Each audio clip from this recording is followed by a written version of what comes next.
And you can't really tell one way or another, but he looked kind of... You motherfucking son of a bitch. He looked as pissed as Nate looks right now. My God. That's how upset Serlin is. He just texted me how upset he is.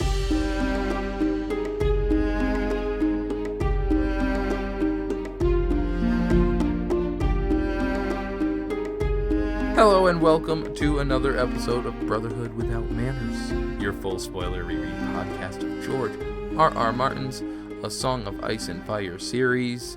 I am your co-host, Nate. Joining me as always, my brother, Zach. A Song of Ice and Fire series. I liked it a Wonderful. lot. What up, guys? Hope you're having a great summer. I don't even know. It's July, right? Yeah, but depending on where they are in the world, it could be like their summers of cold. You know, you winter can't stuff. even just wish people a happy fucking summer anymore. Well, you're the one that started bringing the weather into it. I guess that was me. I was just trying to Happy be summer. polite and greet our fucking listeners, and you had to get all global about Well, we're... it. If the Earth is flat, they can't. Everyone has the same weather. I don't. Please, I don't. Don't at me. I'm gonna at you at myself. God, flat. So, if you joined us last time, we were reading, what was it, Tyrion. We were reading Tyrion. But this time we're going to be reading Ned. It's chapter 43, Ned 11. Yeah, so in Tyrion's episode, we had Tyrion on the high road after the events of Catelyn Stark and her Gonna taking... take this horse down to your town. No, different road. Oh my God. Sorry. Jesus. Okay. People bump that at my work. Hell yeah. Yeah, like they get down to it, and I'm shocked because I Yeah. always just thought it was like a legit meme song. Oh, yeah. And so I didn't know people were actually like thinking this Jamming to was a this. banger. So apparently Yeah. it's a banger. Yeah, it's a but banger. I'll admit that I do find myself fucking nodding along Hey, to it man. as I'm walking through. It's What kind can of I a say? banger. But Anyway. yeah, so anyway, Tyrion was taking his horse to the old high road, and him and Bronn ended up running into some of the mountain clans, and Tyrion was managing to talk his way out by promising the entire Vale of Arryn, because he's just about had it with those fucking errands.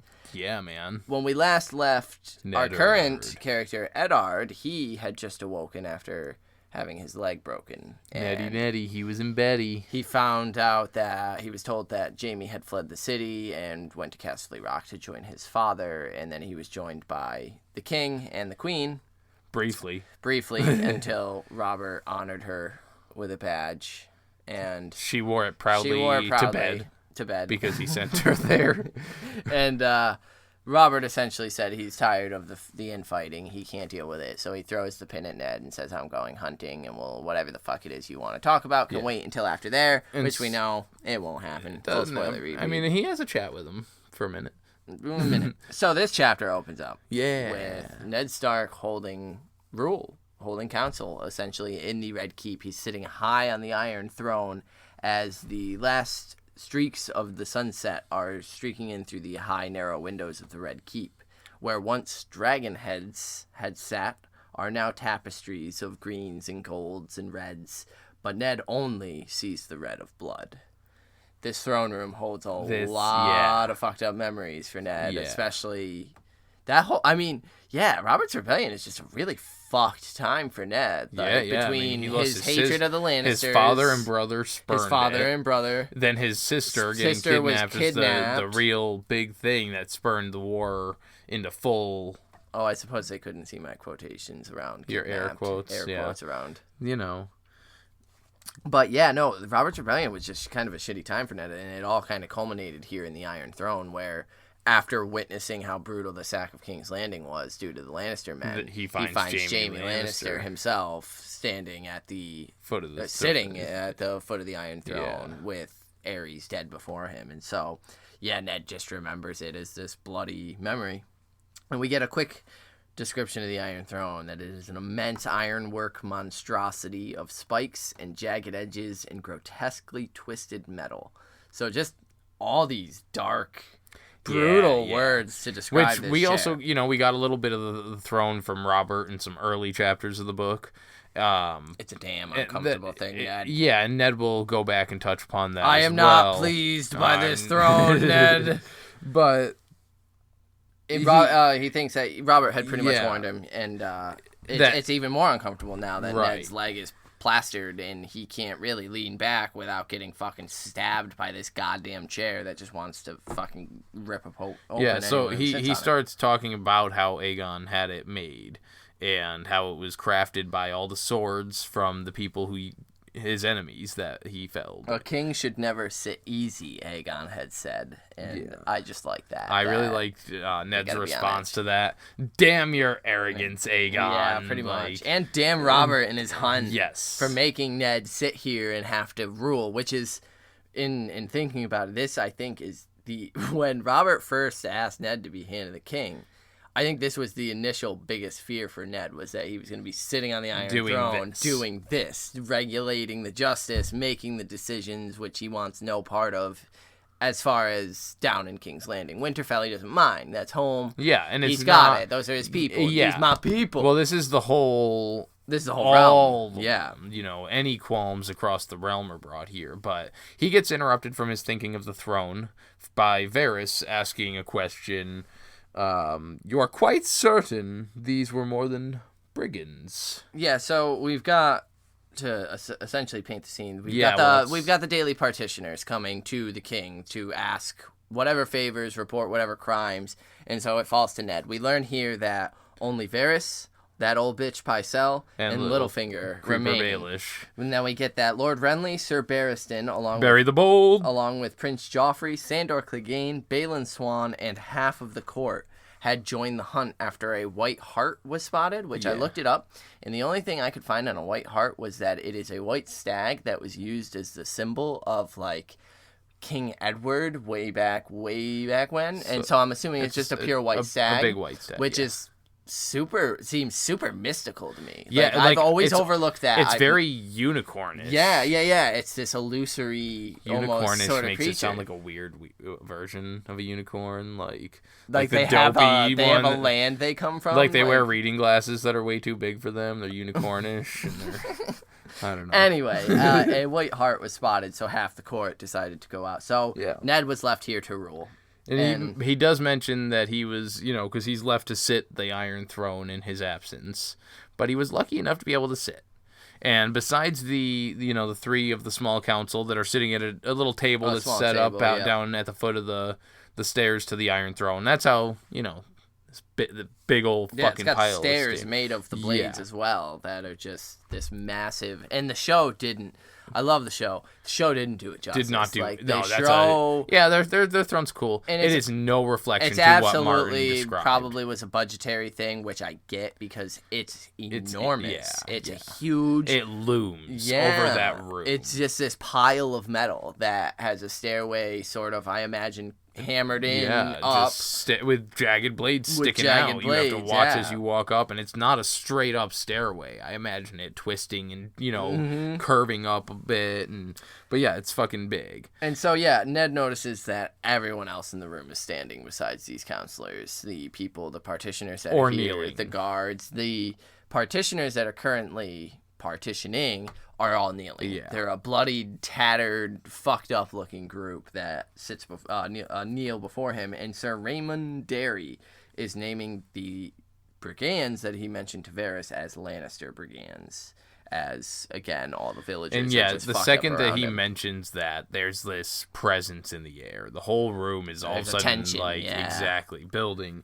and Ned can feel that and isn't surprised by it. Yeah, he thinks that the whole west of the fucking Seven Kingdoms has been a tinderbox, he says, or thinks, ever since Catelyn took Tyrion. It's been ready to burst, and it's combustible. It's gasoline playing with fire. Riverrun and Casterly Rock have both called their banners, and armies were beginning to mass below the Golden Tooth. It is only a matter of time, Ned thinks. And so Sir Carl Vance speaks up, saying that these people here are all that remains of the holdfast of, I was really hoping I wasn't going to be the one to have to try to fucking say this. Sure. Is it just sharer? Sharer. That's what I thought it was. It could be I was gonna be like sharer. But I call it sharer. Sharer. The rest are all dead. Yeah, and as well as all the people of Wendish Town Weird name. and the Mummers Ford. So Ned immediately just tells them all to rise. I really Stand like up. this. Stand And up. I'm because gonna be focusing on this and kind of keeping an eye out because I almost feel like this could potentially be a little thing that Martin left as like a clue that, keep an eye out if you see, because he says that he never trusted what a man told him from his knees. Yeah. And so I just want to be on the lookout throughout the series. I mean, that's like, as much as, Ned doesn't play the game, like, that's such an astute thing to... But it really... Because on your knees, you're either in fear or you're begging. Exactly. And it's always going to be that your life is on the line. You're going to say whatever get what you want. Exactly. And it's not an honest... So, yeah, Ned bids them all of you, please, rise. The ones that can't stay, obviously, Ned has no problems with that. So there's one little girl in particular... Who looks pretty devastated. She's covered in a bloody dress. Yeah. And she doesn't rise. She just continues staring blankly at Eris Oakheart. She's grilling Eris Oakheart. And he's the Knight of the King's Guard. Because Eris Oakheart gets... God, he gets sent down to Dorne, doesn't he? Dorne. Yes, he does. Yeah, so that's... And so Ned thinks that, yes, Sir Eris is here to protect the king, and then he gets, I guess now the king's hand. So, yeah, right. Ned's got Sir Eris Oakheart standing at the bottom of these stairs, ready to fuck shit up. Sir Raymond Derry calls over a Joss. Joss Wheaton? And no, it's not Joss Wheaton. Oh, shit. And Buffy? He tells him to, yes. Okay. He tells him to explain to Ned what happened, what he told him, Joss essentially. Immediately fucks up by saying, as it please your grace. And Ned's like, I ain't the king. The king's out hunting. Yeah. I ain't the fucking king. And they're like... And he has this cool little internal thing that he's like, how is it that these people can be right side? They live right next door. Right there and not know what their king looks like. Hello, neighbor. They don't... And I almost don't think I think Ned's... I feel like it could be him just completely over-stupiding them, making them way... Well, I'm sure, like, he means by, like, they're a couple miles away, but still, it's how have they not traveled to the capital? For me, it's more that, like, the guy's not calling him your grace because he actually thinks it's the king. I think you're holding that position right now. I don't know what else to call you. I mean, that's what I do kind of, and not dumb, I guess. I just think it's a lack of education where he doesn't really know how to address these high lords. I guess that makes sense. So someone on the throne is automatically your grace. Yeah. That's the title. And I actually, at this point, picked up as well that, where the hell was it? Ned, in thinking about how Joss mistakes him for the king, he thinks that about his wardrobe and how Ned isn't really adorned in kingly garb. Right, he is dressed in black and white and gray, all the shades of truth, which is just fucking amazing as a descriptor of Ned. A house of black and white? I mean, it could be. I also think it's just who he is. It paints who Ned is. Things are... Absolutely. There's shades of black, there's shades of white, and I think... If Rhaegar Targaryen was never in Ned Stark's life, there would be no gray on there. Yeah, that makes sense. I think Ned sees things very black and white, but Rhaegar has fucked Ned up and more than Ned really knows because Ned hears all this shit about Rhaegar, about how terrible he is, and he's over here going, he knows. Yeah, my sister chose him. Yeah, they loved each other. And if my sister, Lyanna Stark, chose him, there had to be something good for him. I mean, as much as I am a Rhaegar fanboy, I'll admit it, I really do feel like the gray here sort of represents those Rhaegar people in his life, those people that don't quite toe that line of good or evil.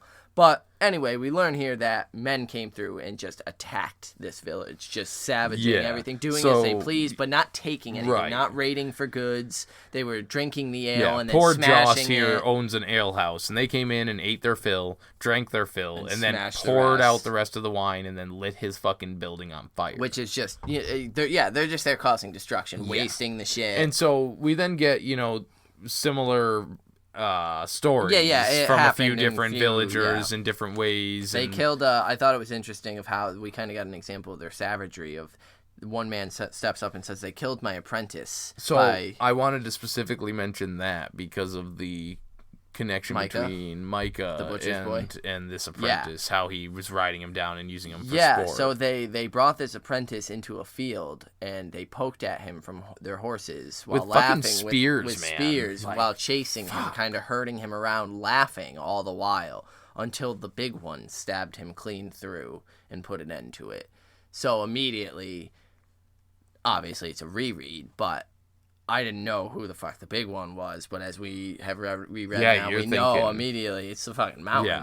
Of course the mountain comes up. And, I almost see it as a haha, I want to play with my men. Oops, I ruined it by being the mountain because I'm a savage and I don't know how to do this nicely. Not that anything about it's nice. And so from there, they moved on to so they went to Shara and Wendish Town and just did this, burning people out of holdfasts, and then choking just shooting them out. down. And then they as soon as the gates were open, they just lit them up with arrows, and then it was from there they moved on to but they bring in the old man, and he says that having worked in the stables, he knows how to recognize horses, and the horses they were riding were all war horses. Well, before that. Oh, my. Yeah, no, you're good. I just wanted to. Oh, more description of the Iron Throne. We get another description, and it's just this paragraph here that I wanted to read because it was very good. Very good. And after it said that they had made for the Mummers Ford, it says Ned could feel the cold steel against his fingers as he leaned forward. Between each finger was a blade, the points of twisted swords fanning out like talons from arms of the throne. Even after 3 centuries, some were still sharp enough to cut. The Iron Throne was full of traps for the unwary. The song said it had taken 1,000 blades to make it, heated white-hot in the furnace breath of Balerion the Black Dread. The hammering had taken 59 days. The end of it was this hunched black beast made of razor edges and barbs and ribbons of sharp metal. A chair that could kill a man, and had, if the stories could be believed. And so Ned kind of just wonders what the fuck he's doing here. Passing judgment on a situation like this in a chair that was forged by dragon's breath from thousands of dead enemies of Aegon the Conqueror. And it's just this. And we talked about it a little bit before we hit record. It was at this point that I realized that this felt more like a POV chapter about the Iron Throne. This was a descriptor of the history of this chair and what this chair does to people, it makes them. Because we also will get some of the point of view that Ned will mention from this vantage point, from this height. Yeah, he's looking down, and I think that's why he's so uncomfortable with people kneeling, because he's seeing how insignificant that makes them. Yeah. Compared to him towering above them. Again, it's not like the show where he's only, it's 3 like steps you slightly incline your head up, and there he is. You have to fucking crane to look up at him. He's way the fuck up there. And so I just love that description. And so, he asks, what proof do you have that it was the Lannisters? And they pull forward the man who was from the stables and the war horses. Yeah. They were armed and armored quite well, and they wore no decorations, carried no banners, but their leader was a huge giant of a man that even a fool could recognize. The mountain, Mark Piper yells, and murmurs just break out throughout the whole the whole throne room, because everyone knows Sir Gregor Clegane is bannerman to Lord Tywin. So if he's acting on Tywin's orders, that is some pretty severe implications. And so Pycelle isn't. Did you jump? Wait, where are you? I got lost. Right after they. Because Littlefinger, that was. Did you do the Littlefinger had said that they were, they're well-mounted brigands. Maybe they stole the mounts. Yeah. And then I just liked how Ned was questioning them, and they were all giving different responses to that. Oh, yeah, about how many there were. Yeah. And one says 50, one says 100, another says hundreds and hundreds. They were a whole army. And Ned didn't disagree necessarily with that as well. But, then they get into all that and then... Yeah, Mark Piper declares it's the mountain, and the murmurs break out because Gregor is bannerman to Lord Tywin. And so the implications of that are just... So, awful. I liked that Ned thought about the villagers there, and to think that they don't... some of them, clearly, as we pointed out, don't even know that he's not the king. Mm. And so for them to have the courage to show up here... and call out the Mountain, who is a bannerman to Tywin. To the king. Who is the king, to the queen's daughter. father. Yeah. And to show up there and not know that it's the Hand, he was just like, holy Yeah, the balls shit. on these guys, like that takes a lot of balls to do. A lot of courage. And I Yeah. think that is what leads to him immediately saying, no, I'm doing what I'm going to do for Pycelle justice speaks when he up does. because he's all about House Lannister. He says he isn't sure that it is Sir Gregor, or why would the man turn brigand? He's got keeps and titles, and Mark Piper shouts out a false knight. He's Lord Tywin's mad dog, and there's some gasps at this, and Pycelle puffs up. He gets pissed. And, So I also really like that he calls him the Mad Dog. yeah, when Sandor is the Hound. Yeah, he's the prince's And dog. Pycelle mentions to Ned that, maybe Mark Piper should be reminded He urges Ned to that remind Tywin is the queen's father. our gracious queen's father, and Ned. Oh, Thanks, magic. Pycelle, for surely we would have all forgotten that little tidbit had you not brought it up. So, gotcha. So it's at this point, I believe, that he starts noticing people skirting out the back. Yeah, and leaving. and he's wondering if they're running to the queen. Yeah, to he tell calls them him hares, what's happening. and so those are Running the to spies. They're Tywin. going to let all the knowledge that they're getting, and I guarantee there's a few more that are still there to hear the rest. Those are the ones that need to get this information out immediately. Yeah. And then his eyes catch Septim Ordain And Sansa. and Sansa. And he at first gets mad that Yeah. Sansa shouldn't really be hearing this, but then he's like, oh, it was, we all expected it to be a normal day of court bullshit. And so... Nobody would have expected all of a sudden this, of all things. So Littlefinger, prudent as ever, sits forward and asks where these three, Mark Piper, Sir Derry, Raymond Derry, and the other man with them were when their holdfasts were being attacked, because they're the lords. Yeah. And so we get a lot of stuttering and stammering that they were answering essentially Riverrun's summon because Edmure wanted them was all calling there. the bannermen. Edmure was really pissed about these attacks that were happening, so he's now sent men to every village and every holdfast, thinking to protect all the borders of the Riverlands. And Ned thinks that's probably exactly what Lord Tywin wanted, to bleed the strength from Riverrun and spread it I thin. love that we still have not met Tywin, but we have such a great understanding of how That's why I gave him the ruthless he inductee a couple is. weeks ago, because he just has such a presence with we And haven't Ned's like, met I him. guarantee that's exactly what Tywin wanted. I bet he did send them out in there. Well, that's I mean, And- as the reread, that is it. He's Tywin is so smart with this plan because he's got Sir Gregor. He does have the mountain out raiding and pillaging and doing these things. And I would assume, I don't think actually Tywin ever straight up says in the books that. I don't know. I mean, I might have missed it. He's got the mountain out, raiding and raping and pillaging. And Ned kind of touches on it later, but if anyone reacts to this, if Riverrun should attack the Lannisters, it's because they're unadorned, they're not there, no can one pretend can really absolutely prove it.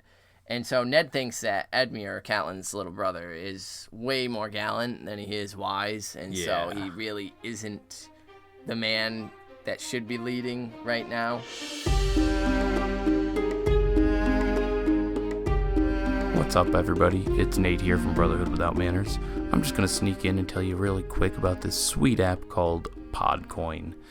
If you listen to podcasts at all, especially Brotherhood Without Manners, all you have to do is download this app, download our podcast, put in the code Brotherhood, and you will get 300 coins, and you can spend those coins on all sorts of cool stuff. Gift cards, donating to charity, whatever. So give it a try. Let us know if you like it. We really enjoy using it for our podcast listening. You can get free stuff, so why not take advantage of something you already do? Anyway, back to the episode. And that, thank God for Lord Hoster sort of holding. Because before we got to that, Peter was saying if all your lands are protected, because Edmure sent forces out to those places to help protect them, as you mentioned, and Peter Baelish was like, well, then what do you need us for? If he's out there protecting your lands, then you're all set. And Raymond Derry's like, the Lannisters have broken the king's peace. Yes. And they should be held accountable. And Edmure had agreed that they must seek vengeance, and he tells them, however, Hoster Tully had commanded they go to the king and beg for permission, essentially, to do so. And yeah, Ned is super grateful for that. Thank the gods for Hoster Tully, he says. And then he goes into it. He says, Lord Tywin was as much fox as lion, intentionally sending bannerless men out to attack, and should River Run strike back, Cersei could easily claim that the Tullys were the ones who first broke the king's peace. Right. And so Pycelle says that these men should be seeking Lord Tywin himself's judgment, as the man they're accusing, Sir Gregor, is his bannerman. Ned Stark says it's all the fucking same. We rule in the king's name, and the king rules everywhere. Lord Tywin rules in Robert's name. Everything everyone does is in Robert's name. So no, we'll settle this right fucking here and now. Ned's getting a little pissed off. He's starting to believe these claims. I think he's sort of annoyed at this point by how well Tywin is pulling strings. And so Pycelle goes, well, perhaps we should wait for the king then, if it's such a delicate... And then Ned's like, fuck this. The king ain't going to be back until tomorrow. He's hunting. We ain't waiting. I've been told to listen with the king's ears, to speak with the king's voice, and that's exactly what I intend to do. Yeah. So he scans the hall quick and spots Robar Royce and asks him, because his father is hunting with the king currently, if he will go and inform the king of what was said and done here today. And Sir Robar agrees that he will at once, my lord. Mark Piper asks if this means that they are granted their vengeance. And Ned says, vengeance? I thought we were discussing justice. Yeah, I like that he says, burning Clegane's fields and slaughtering his people will not restore the king's peace. Only your injured pride. Fucking Ned just lining them up and knocking like it them wasn't down. Injured enough as it was. And then he just turns immediately and addresses just the villagers. He doesn't even let Mark Piper respond, this hothead. Yes, and this is a very, one of the two channels I watch on YouTube has the show quoted. It's The Last Harpy. Yeah. And they're, I shout out, cannot they're give great. You back your lands yes. or restore your dead and to that's, life. The book quote instead of the show version. People of Scherer, I cannot give you back your homes or your crops, nor can I restore your dead back to life. But perhaps I can give you some small measure of justice in the name of our King Robert. And he slowly pushes himself up from this Iron Throne, and he says that normally in the North, the man who passes the sentence should swing the sword, and he's sort of upset that he's not able to. I like that he also mentioned that that's a tradition from the First Men. The First Men believed in this tradition, and we still carry that on in the North. So I'm disappointed I can't go and cut this motherfucker down myself. So there's a Lord Eddard from the back of the hall, and out comes Loras Tyrell, and out of his armor he looks even younger than his 16 years, and he begs the honor of being given command of this task. And it just occurred to me right now, and I don't know why I didn't think of it earlier. If this was a Sansa chapter, she'd be losing her fucking shit in the back of that room right now. Oh, they're going to go get the mountain. Oh, Sir Loras. He's going to be the... And then she's going to be livid at her father. It's actually pretty funny because the Sansa chapter opens with her pitching that he doesn't send Sir Loras. Oh, I didn't even start that. It absolutely. Now that's I feel like the first I line. just read that, but... Anyway. So, Littlefinger chuckles, saying that Sir Gregor ain't just gonna get down and bend his neck for you. Right. Like, you're gonna be sent back to us headless. I love that Littlefinger just starts laughing at him. And Ned scans the hall really quickly and says, Lord Berric, Thoros of Myr, Sir Gladden, Lord Lothor. And they step forward as they're named, and he says, each of you assemble 20 men, and you will have 20 of my own from my household guard will go with you. Go to Sir Gregor's keep. And go to his keep with my words, and Lord Berric Dondarrion will have the command deliver the king's justice. Berric nods as you command, my lord, and Ned makes the proclamation to the court in the name of King Robert, King of the First Men, blah, blah, blah, blah, blah, titles. I charge you, bring justice to the false knight, Gregor Clegane, and those who shared his crimes. I denounce him and attaint him, and strip him of all ranks and titles, all lands and incomes and holdings, and sentence him to death. And Ned says, may the gods have pity on his soul. And so Loras asks, what about me, my lord?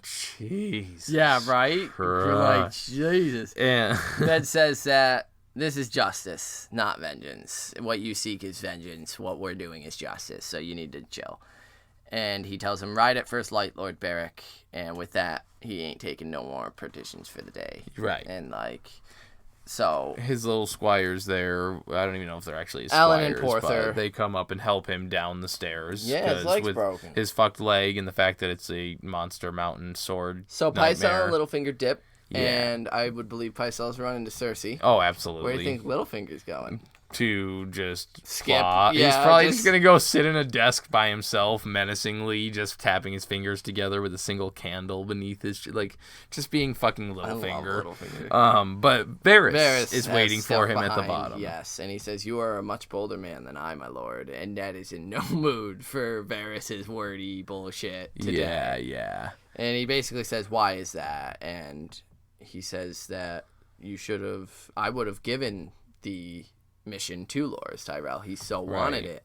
And a man that makes enemies of Lannisters would do well to make friends of the Tyrells. And so that right there is such a significant line. Yeah. That we're already told that one of the few people that can rival the Lannisters is the Tyrells. Now, I kind of want to disagree with Varys here, though. Because I feel like if Ned had sent Loras Tyrell out, he's dead. You're fucking dead. Oh, yeah, definitely. Loras Tyrell's dead. The Tyrells would then be pissed that Ned was thinking it okay. Yeah, but it would have been okay. I don't think the Tyrells would have blamed Ned Stark. They would have blamed the Lannisters. I guess that's true. The court would have, Loras had the right. He was supposed to. He asked for it. He wanted it, and Ned granted his charge. He, and technically speaking, because and he's carrying out the king's judgment. That's a charge from the hand of the king. And so the mountain is technically supposed to bend to the neck and allow him to apply the king's justice, and so it would be the Lannisters at fault. So Ned says that Loras is young yet, so I'm sure he will outgrow the disappointment. He'll get the fuck over it, essentially. And Varys says, Loras may grow out of it, but I hope Sir Ilyn does the same, as he is actually the king's justice. And you just completely ignored him about this whole ordeal. And I was watching him, and he's hard to read, and you can't really tell one way or another, but he looked kind of...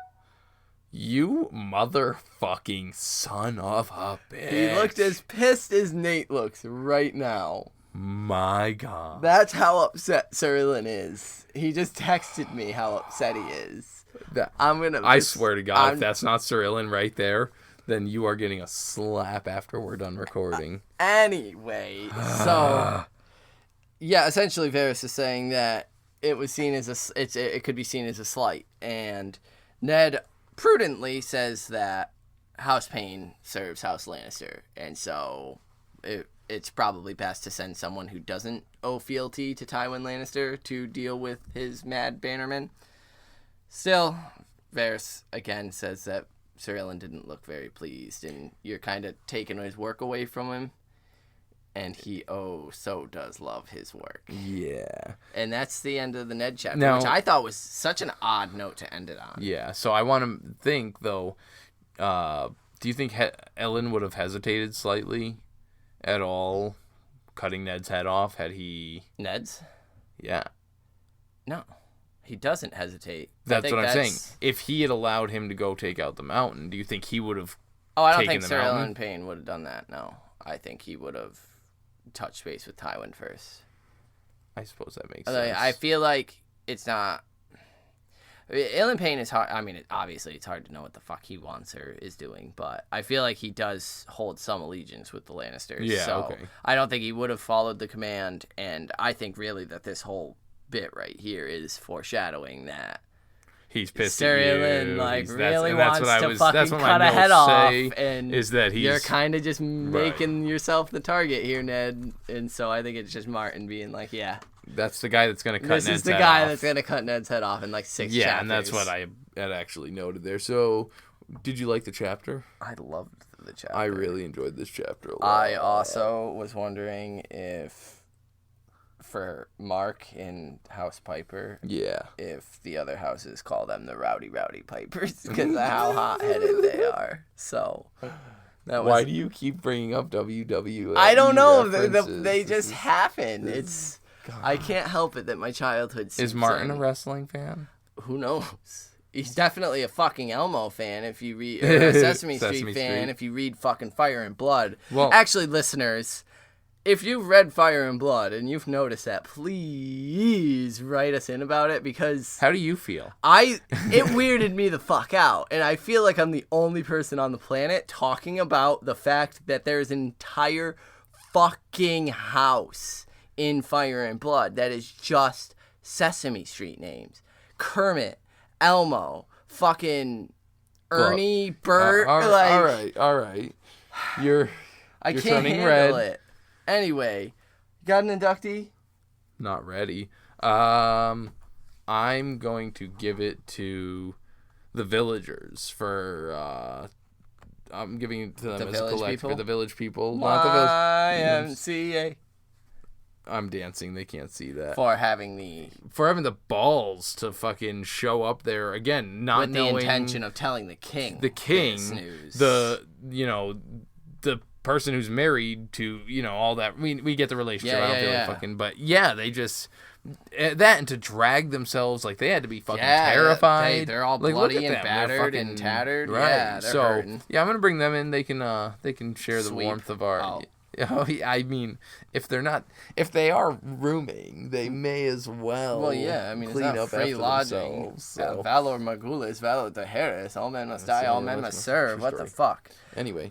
My inductee is going to go to Aegon the Conqueror. Aegon. For a king should never sit easy, because I think that's outstanding. Yeah, yes. A king should always be on edge, just But that's it. in concern of their people. Like Robert mainly. doesn't sit in the chair because he doesn't like to be uncomfortable. That's it. And Robert's all so about the he's comforts. not a kingly king. That's it. In Aegon's eyes. Granted, in anybody's eyes, he's a fucking terrible king. But so those are our inductees. Those are our thoughts. Please write into us and let us know yours. We enjoy reading anything and everything you guys send our way. Yeah, so you can get us on Gmail, Without Manners Brotherhood at gmail.com.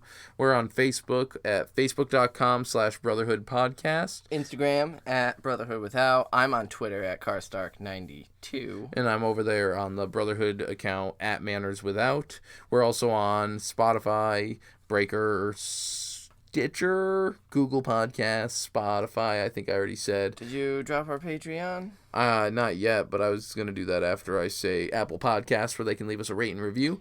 Otherwise, we have our Mercy chapter. I'm getting all the other episodes up there, just so that way if you want to get them all from one single feed, you can. You don't have to take and go through 5 different platforms. And we also, our next recording is going to be our next Patreon episode as well. So, and that's another Winter sample chapter. This time will be the Theon sample chapter. So, yeah, if you guys are looking for some additional content that isn't quite source material yet, I think I always take sample chapters as subject to change. They're subject to change. Yeah, absolutely. and so like it's just something fun if to wet your whistle for something the most current, sort of. So yeah, if that interests you, we have a couple different levels on the Patreon. That's patreon.com/Without Manners. And we really plan on trying to fluff that library up a little bit. We've been talking about quite a couple different ideas for other shows, but they may also just be great for turning into Patreon episodes. Patreon-only episodes to go out as well. We definitely want to start getting more stuff out there, more content. We